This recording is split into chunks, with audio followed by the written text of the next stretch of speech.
नमस्कार, India news Haryana देखना आप आपके साथ। मैं हूं आयुष सूर्यवंशी। बड़ी खबर से रूबरू करा दे आपको। पानीपत से इस वक्त की बड़ी खबर है। जिला कष्ट निवारण समिति की बैठक है और डिप्टी सीएम खुद समस्याएं सुनेंगे। लघु सचिवालय में बैठक होनी है। बड़ी और अहम खबर इस वक्त की। डिप्टी सीएम दुष्यंत चौटाला लघु सचिवालय में बैठक करेंगे, लोगों की समस्याएं सुनेंगे और शिकायत का निराकरण भी करेंगे। पानीपत में जिला कष्ट निवारण समिति की बैठक होनी है आज और डिप्टी सीएम दुष्यंत चौटाला लोगों से समस्याएं सुनेंगे। मौके पर ही उसका निपटारा करने की कोशिश, समाधान करने की कोशिश भी की जाएगी। संबंधित विभाग के अधिकारी भी मौजूद रहेंगे। विभागवार अधिकारियों को निर्देश दिए जाएंगे समस्याओं का समाधान करने के लिए। तो बड़ी और अहम खबर है इस वक्त की। पानीपत से जिला कष्ट निवारण समिति की बैठक है और इस बैठक में डिप्टी सीएम दुष्यंत चौटाला लघु सचिवालय में लोगों की समस्याएं सुनेंगे, समस्याओं का निपटारा करेंगे, निवारण करेंगे। अधिकारी भी मौजूद रहेंगे।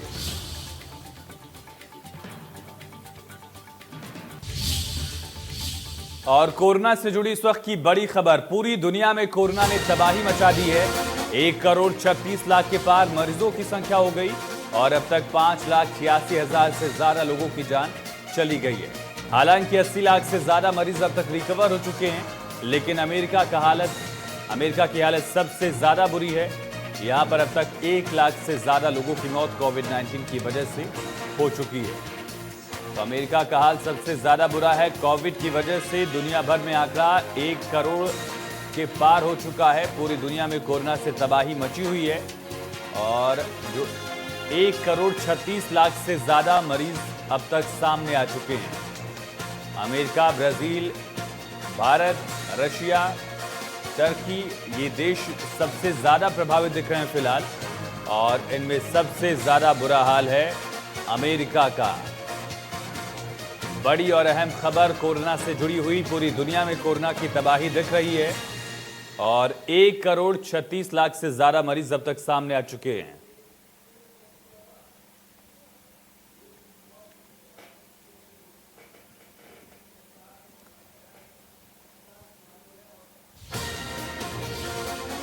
और इसी बीच एक और बड़ी खबर। देश में कोरोना ने तबाही मचा दी है। कहर लगातार दिख रहा है। 24 घंटे में 32,607 नए केस सामने आए। मरीजों की संख्या 9,70,000 के पार हो गई है और अब तक 24,929 मरीजों की मौत हुई। 3,31,000 से ज्यादा एक्टिव केस हैं। अब तक 24,929 यानी कि करीब 25,000 लोगों की जान कोविड-19 की वजह से जा चुकी है। 3,31,000 से ज्यादा एक्टिव केस हैं और कुल आंकड़ा जो है वो 9,70,000 के करीब पहुंच चुका है। 24 घंटे में 32,000 केस सामने आए।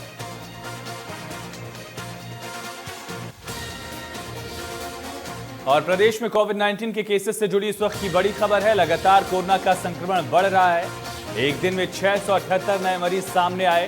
प्रदेश में मरीजों की संख्या 23,306 तक पहुंच गई है। अब तक 319 लोगों की मौत हुई और 5,320 केस अब भी एक्टिव हैं। हालांकि डिप्टी सीएम दुष्यंत चौटाला ने कहा कि फिलहाल कर्फ्यू जैसी कोई हालत नहीं है, ऐसी संभावनाएं नहीं है और दिल्ली ने भी ऐसे कदम नहीं उठाए हैं। डिप्टी सीएम ने कहा, लेकिन 5,320 एक्टिव केस अब तक और 319 लोगों की मौत कोविड-19 से प्रदेश में अब तक हो चुकी है।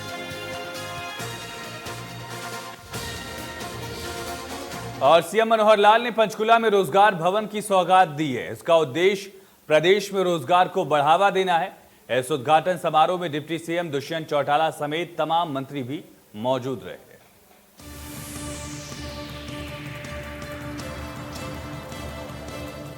पंचकुला में सीएम मनोहर लाल ने पौधारोपण कर रोजगार भवन का उद्घाटन किया। साथ ही इस दौरान सीएम ने रोजगार और मिस्त्री हरियाणा पोर्टल का भी अनावरण किया। इस दौरान सीएम के साथ डिप्टी सीएम दुष्यंत चौटाला, केंद्रीय राज्य मंत्री रतन लाल कटारिया मौजूद रहे। साथ ही कैबिनेट मंत्री मूलचंद शर्मा, विधानसभा स्पीकर ज्ञानचंद गुप्ता ने भी शिरकत की। इस दौरान सीएम ने कहा कि प्रदेश में रोजगार के अवसर बढ़ाना हमारी प्राथमिकता है। वर्ल्ड यूथ स्किल डे, अंतर्राष्ट्रीय युवा कौशल दिवस 15 जुलाई हर वर्ष होता है। तो आज के दिन ही यहाँ पंचकुला में रोजगार भवन का उद्घाटन किया गया है। और इस रोजगार भवन को 2 साल पहले जब शिलान्यास का किया था तो समय के ऊपर ये पूरा हुआ। लगभग कितने पैसे इसमें लगे हैं? 12 करोड़, 8-9 करोड़ रुपए की इसकी लागत आई है। और यहाँ एक प्रकार के जिससे पंचकुला में अन्य विभागों के डायरेक्टरेट भी बने हैं, तो उसमें रोजगार भवन, एक रोजगार कार्यालय बना करके ये एक नया एक प्रारंभ हुआ है प्रोजेक्ट।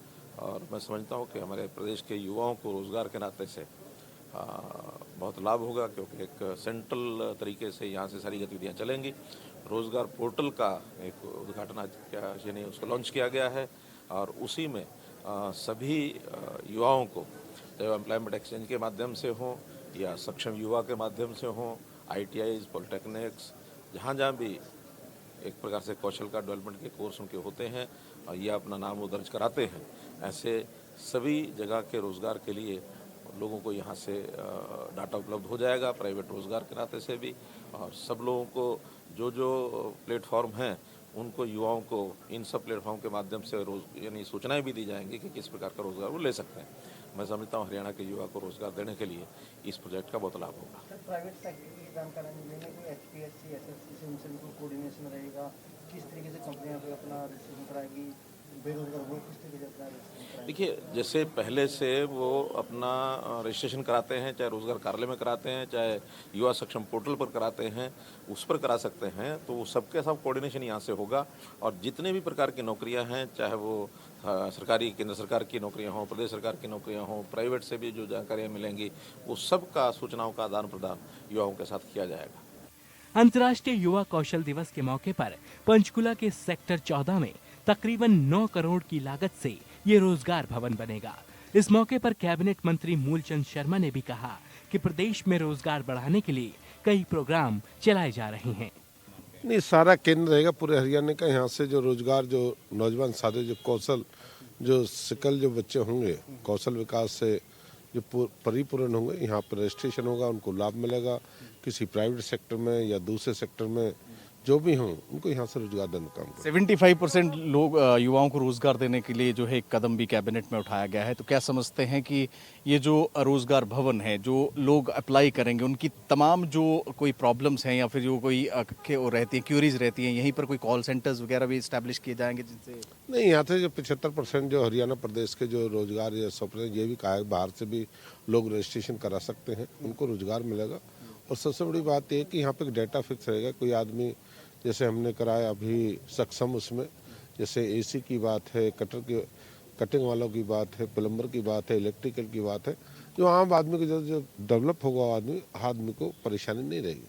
वहीं कोरोना के बढ़ते मामलों पर सीएम मनोहर लाल ने कहा कि गुरुग्राम और फरीदाबाद के इलाकों में बढ़ते कोरोना वायरस को देखते हुए अग्रेसिव कंटेनमेंट जोन 10 दिन पहले ही तैयार कर लिए गए थे। सीएम ने कहा कि हमारा कोरोना मैनेजमेंट ग्रुप लगातार कोरोना की स्थिति पर नजर बनाए हुए है। अलग अलग प्रदेशों ने अपने अपने तरीके से योजनाएं बनाई हैं। अभी जैसे बाकी प्रदेशों ने लॉकडाउन का कुछ 2-2 दिन का, 3 दिन के अपने कार्यक्रम बनाए। हमने भी खास करके गुरुग्राम और फरीदाबाद में एग्रेसिव कंटेनमेंट जोन्स, ये आज से 10 दिन पहले योजना बनाई थी। और उनके जहाँ जहाँ संख्या ज़्यादा है इस प्रकार के संक्रमित लोगों की, ऐसे क्षेत्रों को इंटेंसिव उस प्रकार के जो एग्रेसिव कंटेनमेंट जोन बना करके हर प्रकार की वहाँ स्क्रीनिंग करना, लोगों के आने जाने के थोड़ा सा रोक लगाना ताकि वो फैल ना सके, ये उन्हें पहले से किया हुआ है।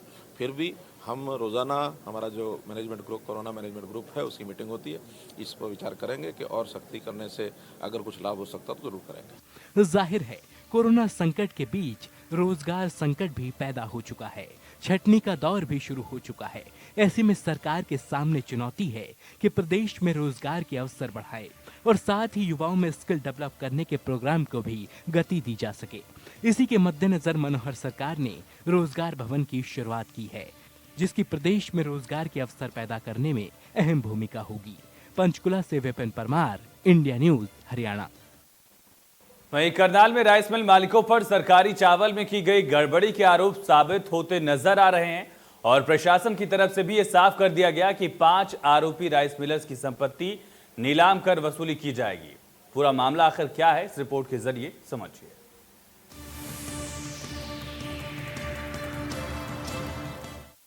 करनाल में एक बार फिर से राइस मिल मालिकों पर गड़बड़ी का बड़ा आरोप लगा है। दरअसल सरकार राइस मिल मालिकों को जीरी से चावल निकालने के लिए देती है, जिसे तय समय में राइस मिल मालिकों को सरकार को चावल वापस देना पड़ता है। लेकिन कोरोना की वजह से इस बार चावल देने में देरी हो गई। बीते दिनों करनाल जिला प्रशासन को शिकायत मिली थी कि राइस मिल मालिक चावल की कमी को पूरा करने के लिए दूसरे राज्यों से पीडीएस का चावल मंगवाकर पूर्ति कर रहे हैं, जिसके चलते प्रशासन की टीम ने मौके का मुआयना किया था। वहां 2 ट्रक मिले जो यूपी से आए थे, जिसके चलते प्रशासन ने कार्रवाई करते हुए 2 राइस मिल मालिकों के खिलाफ एफआईआर दर्ज कर जांच शुरू की थी। वहीं अब उपायुक्त ने बताया कि राइस मिलर्स की जांच रिपोर्ट आई है। इस रिपोर्ट के अनुसार इसमें 5 राइस मिलर ऐसे हैं जिनके स्टॉक में चावल कम पाया गया। उनके खिलाफ कार्रवाई की तैयारी की जा रही है और आरोपी राइस मिलर्स की प्रॉपर्टी को, जो कि अटैच की गई थी, नीलाम कर स्टॉक की भरपाई की जाएगी। राइस मिलर्स की जांच की रिपोर्ट कल मेरे पास आ गई है, जो एडी साहब ने जांच की है, और उसमें जो उन्होंने रिपोर्ट सबमिट की है उसमें 5 राइस मिल्स ऐसी हैं जिनमें जो स्टॉक पाया गया वो कम पाया गया जो अलॉटेड था। तो उनके खिलाफ एक तो हमने सरकार को कार्रवाई के लिए लिख दिया है, और दूसरा जो हमने उनकी प्रॉपर्टीज अटैच की थी, अब उन प्रॉपर्टीज को ऑक्शन करके उस राशि की भरपाई की जाएगी। आपको बता दें कि सरकार को राइस मिल मालिकों की तरफ से 15 जुलाई तक सारा चावल देना था और अभी तक औसतन 82% के आसपास चावल दिया गया है। ऐसे में आरोप ये लगा है कि उस चावल को पूरा करने के लिए पीडीएस का चावल दूसरे राज्यों से मंगवाया जा रहा था, जिससे सरकार को करोड़ों का चूना लगता और राइस मिल मालिक मालामाल हो जाते। ऐसे में गड़बड़ी कहाँ है, इसको लेकर जांच टीम बनाकर पूरे मामले की तफ्तीश की जा रही है। करनाल में 5 राइस मिलों में स्टॉक पाया गया कम। चावल घोटाले के उजागर होने के बाद जिला प्रशासन द्वारा डीएफएससी और एडीसी के जो तत्वाधान में टीमें बनाई गई थी, अब उन्होंने रिजल्ट दे दिया है और रिपोर्ट डीसी को सौंप दी गई है, जिसमें 5 राइस मिलों में स्टॉक कम पाया गया, जिनकी जो प्रॉपर्टी अटैच की गई है उनकी अब ऑक्शन के लिए ऊपर लिख दिया गया। डीसी निशांत कुमार यादव ने कहा कि जिन 5 राइस मिलों में स्टॉक कम पाया गया उनकी प्रॉपर्टी अटैच की गई है और उसका जो जल्दी ही ऑक्शन किया जाएगा, और इसके लिए एक लेटर सरकार को ऊपर लिख दिया गया। गौरतलब है कि करनाल में कुछ दिन पहले 2 ट्रक यूपी से चावल के पकड़े गए थे और उनमें ये अंदाज़ा लगाया जा रहा था कि यह सार्वजनिक प्रणाली का जो है पीडीएस का जो चावल है, और उनको डीएफएससी विभाग द्वारा अपने कब्जे में लेकर जांच शुरू की गई थी। फिलहाल जो राइस मिलों की जांच है वो अब फाइनल हो चुकी है और 5 राइस मिलों में चावल का जो स्टॉक है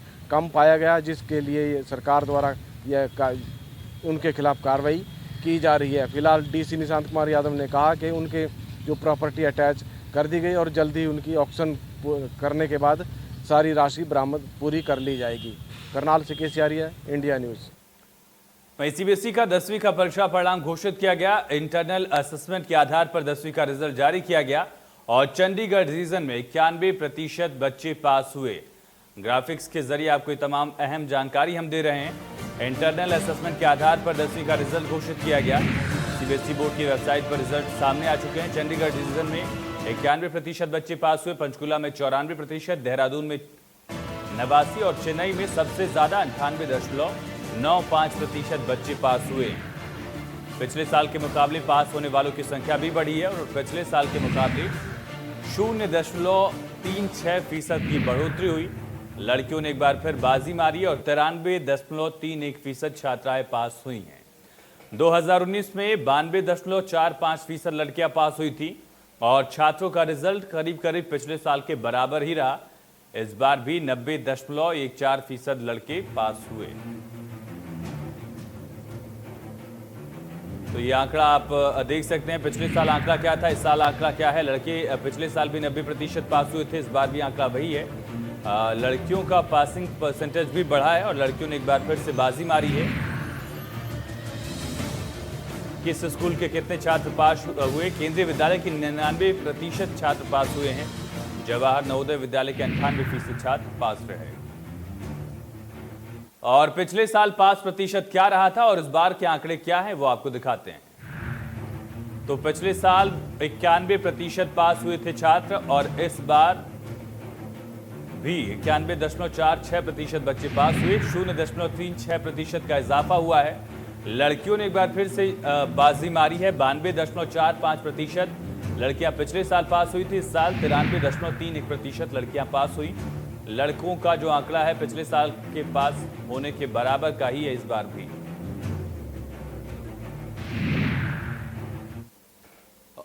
और एक बार फिर से लड़कियों ने बाजी मारी है। आंकड़े क्या है ये एक बार आपको दिखाते हैं। तो पिछले साल की तुलना में एक बार फिर से लड़कियों ने बाजी मारी है। 3.17% ज्यादा लड़कियां लड़कों की तुलना में पास हुई हैं। और पिछले साल भी आंकड़ा ज्यादा था, इस बार भी लड़कियों ने बाजी मारी। और अब स्कूलों के हिसाब से रिजल्ट आपको दिखाते हैं कि इस स्कूल का रिजल्ट कितना रहा। सबसे बेहतर रिजल्ट जो है वो केंद्रीय विद्यालय का रहा। 99.23% छात्र पास हुए। जवाहर नवोदय विद्यालय के 98.66% छात्र पास रहे। हालांकि उसके बाद आंकड़ा CTSA का है। 93.67% छात्र यहां पास हुए। सरकारी स्कूलों में 80% रिजल्ट रहा। और सरकारी मदद प्राप्त जो स्कूल हैं उनमें भी पासिंग परसेंटेज 77% रहा। बेस्ट रिजल्ट जो है वो एक बार फिर से केंद्रीय विद्यालय का रहा।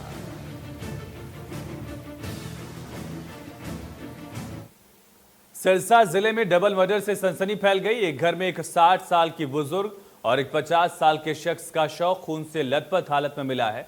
और पूरा मामला क्या है इस रिपोर्ट के जरिए देखिए।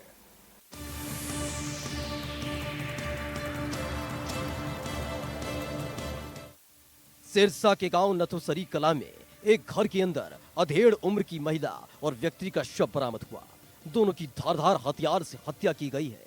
दोनों के शवों के पास शराब की बोतलें भी पुलिस ने बरामद की है।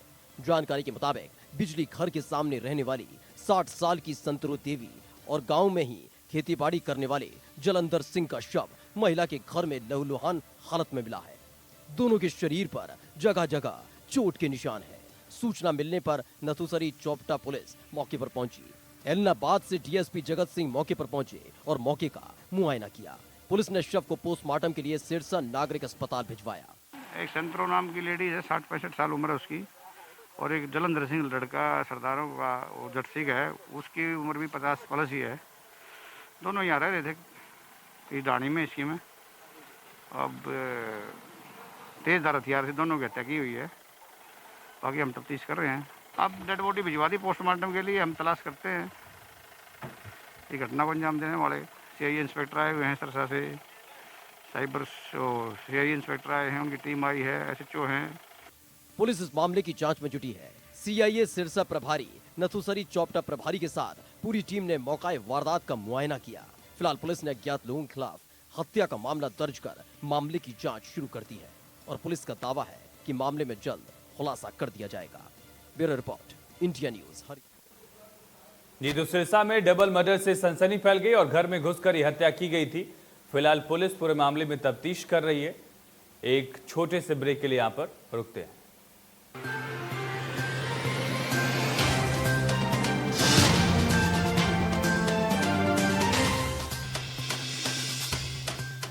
KR Mangalam University, an educational hub for innovation and creativity, ensuring a safe and secure learning environment.